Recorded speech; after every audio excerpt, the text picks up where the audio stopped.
السلام علیکم بچوں، یہ ہمارے فضائل رمضان کا دوسرا ویڈیو ہے۔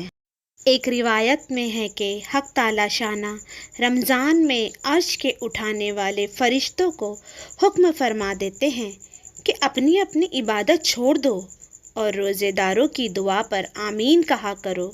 بہت سی روایات سے رمضان کی دعا کا خصوصیات سے قبول ہونا معلوم ہوتا ہے۔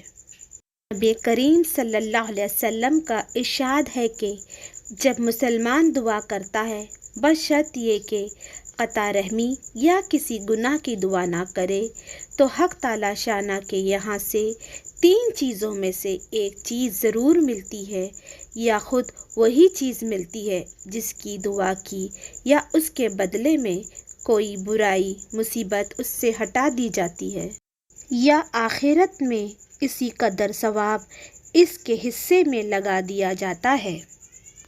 حدیث میں آیا ہے کہ قیامت کے دن حق تعالی شانہ بندے کو بلا کر ارشاد فرمائیں گے کہ اے میرے بندے، میں نے تجھے دعا کرنے کا حکم دیا تھا اور اس کے قبول کرنے کا وعدہ کیا تھا، تو نے مجھ سے دعا مانگی۔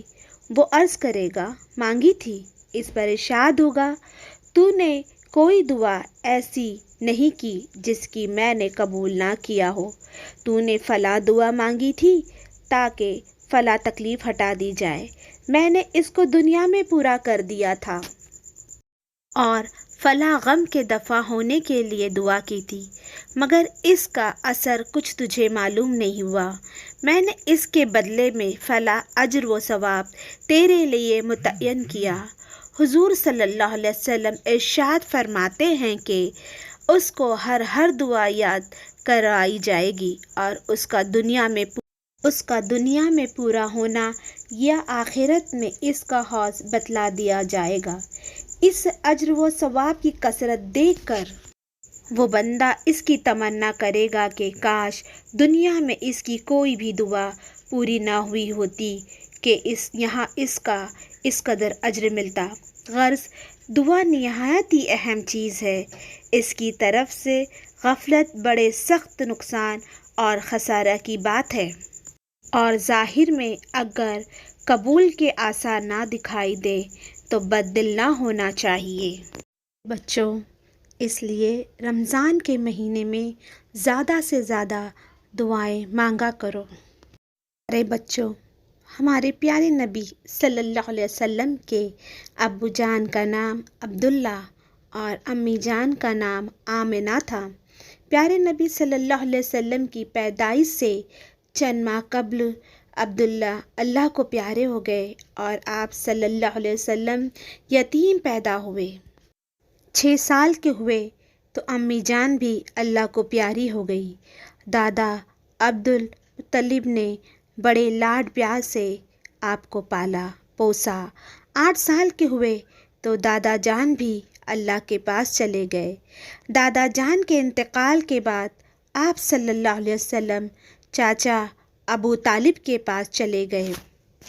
چاچا ابو طالب آپ کا بہت خیال رکھتے، جہاں جاتے ساتھ لے جاتے، آپ صلی اللہ علیہ وسلم سے انتہائی پیار و محبت کرتے۔ چاچا ابو طالب آپ صلی اللہ علیہ وسلم کے سرپرست تھے، ہر موقع پر آپ کا ساتھ دیتے تھے۔ جب آپ کو اللہ نے اپنا رسول بنایا، پیارے نبی صلی اللہ علیہ وسلم نے سب کو اللہ کا پیغام سنایا، تو مکے کے کافر اور مشرکین آپ صلی اللہ علیہ وسلم کو بہت ستاتے۔ اس وقت چاچا ابو طالب آپ کا ساتھ دیتے۔ ایک دن کافروں کے بڑے بڑے لوگ چاچا ابو طالب کے پاس آئے اور کہنے لگے، تمہارا بھتیجا ہمارے معبودوں کی توہین کرتا ہے، ہمارے باپ دادا کو گمراہ کہتا ہے، تم اسے اس کام سے منع کر دو یا بیچ سے ہٹ جائیں، پھر تم بھی میدان میں آ جاؤ، ہم دونوں میں سے ایک کا فیصلہ ہو جائے۔ کافروں کی دھمکی سن کر چاچا ابو طالب پریشان ہوئے، اپنے بھتیجے کے تعلق سے فکر مند ہو گئے۔ چاچا ابو طالب بوڑھے ہو چکے تھے، وہ اکیلے کافروں کا مقابلہ نہیں کر سکتے تھے، انہوں نے آپ صلی اللہ علیہ وسلم کو بلایا اور کافروں کی دھمکی کے بارے میں بتایا اور روندی ہوئی آواز میں کہا، میرے بھتیجے، مجھ پر اتنا بوجھ نہ ڈالو کہ میں اٹھا نہ سکوں۔ چاچا ابو طالب کا سہارا ختم ہوتے دیکھ کر پیارے نبی صلی اللہ علیہ وسلم خاموش ہو گئے۔ آپ کا دل بھر آیا اور آنکھوں میں آنسو آ گئے، لیکن پیارے نبی تو اللہ کا پیغام اللہ کے بندوں تک پہنچانے کے لیے آئے تھے، اللہ پر مکمل بھروسہ رکھتے تھے۔ عزم اور حوصلے کے ساتھ چاچا سے مخاطب ہوئے، اے چاچا جان، اللہ کی قسم، اگر یہ لوگ میرے دائیں ہاتھ میں سورج رکھ دے اور بائیں ہاتھ میں چاند، پھر بھی میں اپنے فرض سے باز نہیں آؤں گا، یہاں تک کہ اللہ اس کام کو پورا کر دے گا یا میں اس پر اپنی جان قربان کر دوں گا۔ بھتیجے کے پرعزم الفاظ سن کر چاچا ابو طالب بہت متاثر ہوئے اور کہنے لگے، جاؤ اپنے کام کیے جاؤ، کوئی تمہارا بال بھی باقا نہیں کر سکتا۔ بچوں، اللہ پر مکمل یقین اور اللہ پر کامل بھروسہ بہت بڑی طاقت ہے۔ بچوں، حضرت انس بن مالک رضی اللہ تعالیٰ عنہ فرماتے ہیں کہ رسول صلی اللہ علیہ وسلم جب بھی کھانا تناول فرماتے تو اپنی تینوں انگلیوں کو چاٹ لیتے تھے۔ رسول صلی اللہ علیہ وسلم فرماتے ہیں کہ جب بھی تم میں سے کسی کا لقمہ گر جائے تو اس سے مٹی دور کر کے اسے کھا لے اور شیطان کے لیے نہ چھوڑے۔